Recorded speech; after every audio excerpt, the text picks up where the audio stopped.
My name is Michael Raymond Perlet, and I will be presenting on microvascular reactivity during a vascular occlusion test following blood flow restriction resistance exercise.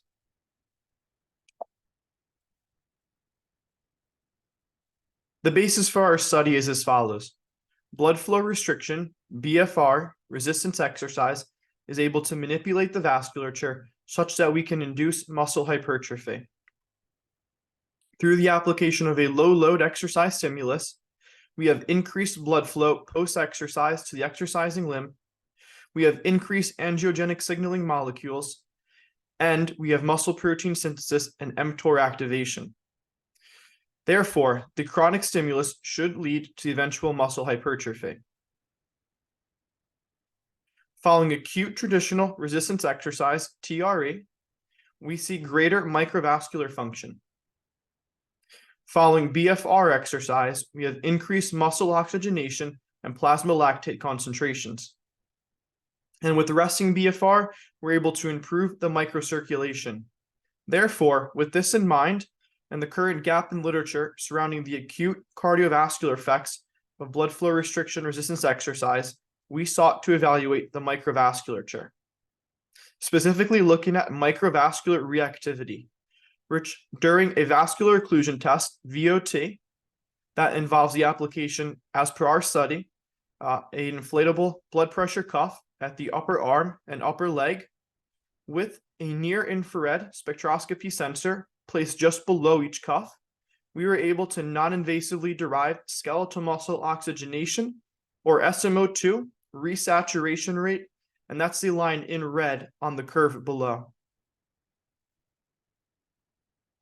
Therefore, our purpose was to compare the effects of a single blood flow restriction resistance exercise session and a traditional resistance exercise session on acute microvascular reactivity in an exercising and non-exercising muscle.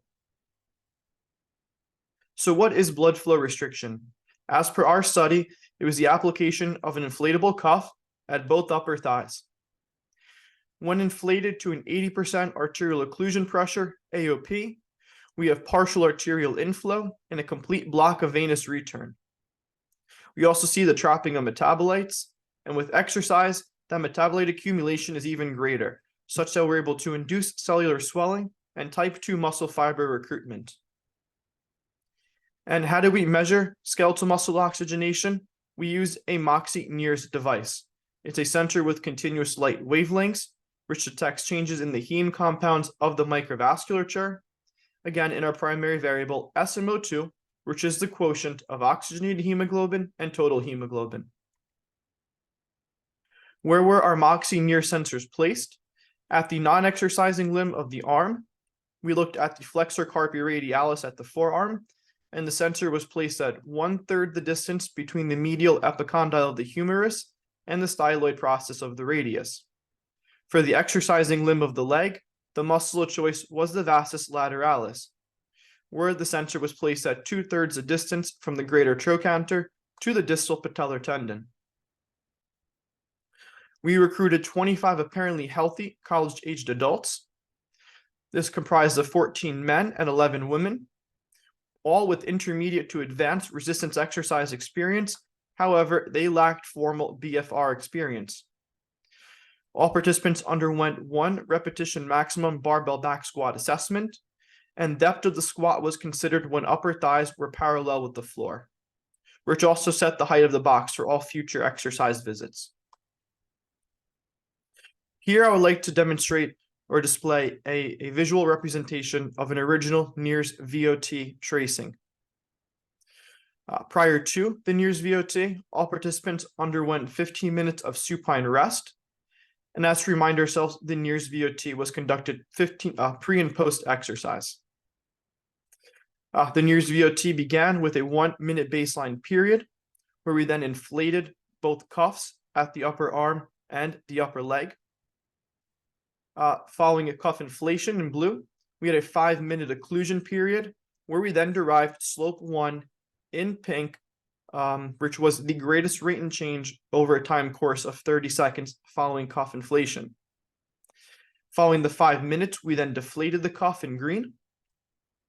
and we allowed for a 2-minute observation period, where we then derived slope 2 in red, or the first 10 seconds following cuff deflation.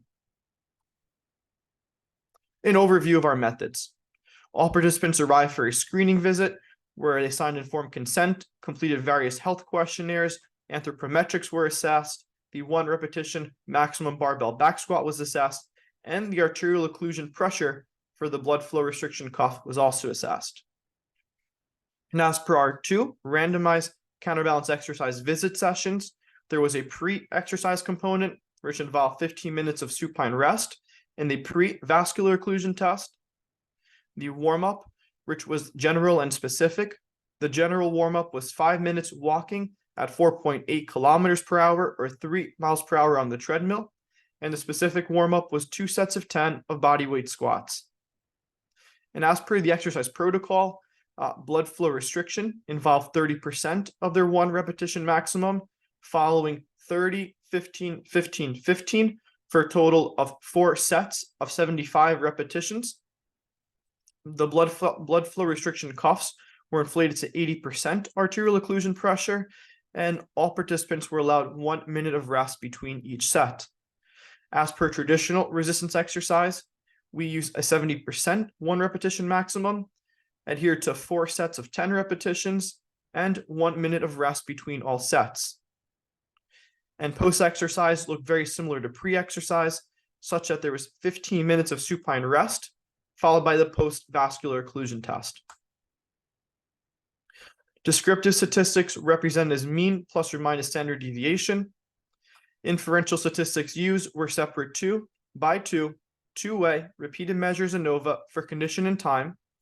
In our primary variable of skeletal muscle oxygenation percentage, p-value was set to less than 0.05 for statistical significance, and partial eta square reported effect size. Our participants were generally young, of an average height and weight, and generally strong as indicated by their 1 RM weight. As per our results, slope 1 desaturation, and as to remind ourselves, it's the greatest rate in change over a time course in 30 seconds following cuff inflation, or the line in red in the image on the right-hand side above. And in the non-exercising limb of the arm, on the x-axis we have pre and post-exercise, and the y-axis we have skeletal muscle oxygenation percent change. We experienced an interaction effect, such that post-exercise had a greater slope than pre-exercise, and this was true for the TRE condition and not BFR. And in the exercising limb of the leg, we did not experience an interaction effect. As per slope 2, the resaturation curve, again, to remind ourselves, it's the first 10 seconds following cuff deflation, the line in red in the upper right-hand corner.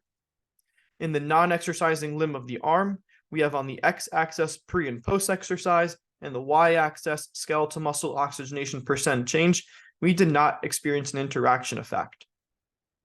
And for the exercising limb of the leg, we experienced an interaction effect, such that post-exercise had a greater slope than pre-exercise, and this was true for BFR and not TRE. Therefore, we can draw 2 conclusions based upon the results of our study, relating back to skeletal muscle metabolism and microvascular reactivity. In the non-exercising limb of the arm, the post-exercise effect on skeletal muscle metabolism was greater for traditional resistance exercise. We see that with the increased slope 1 post to pre-exercise. In the exercising limb of the leg, traditional resistance exercise and blood flow restriction increase local metabolism equally post-exercise.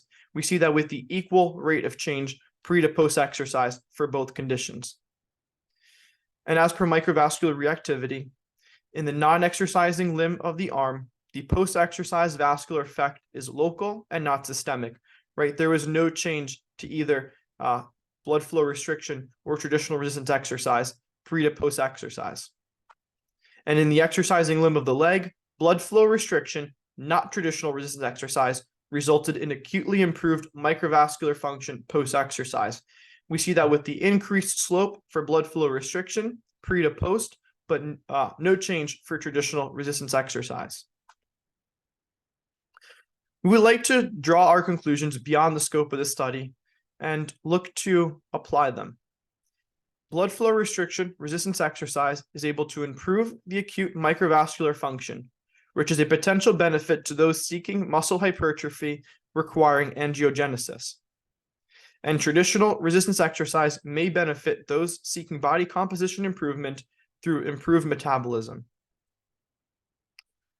I would like to thank our lab group for the completion of this project, Dr. Evan Matthews for serving as our primary mentor, and Dr. Peter Hosick and Dr. Nick Licameli for serving as co-authors, and Lauren Miller, a wonderful undergraduate research assistant. And this study wouldn't have been made possible without the volunteerism from our participants. I'd also like to thank Montclair State University, specifically the Department of Exercise Science and Physical Education, for allowing myself the opportunity to learn and grow within our department to be able to complete this project here today. And then Mark ACSM for being the venue for hosting myself and the department to present our findings.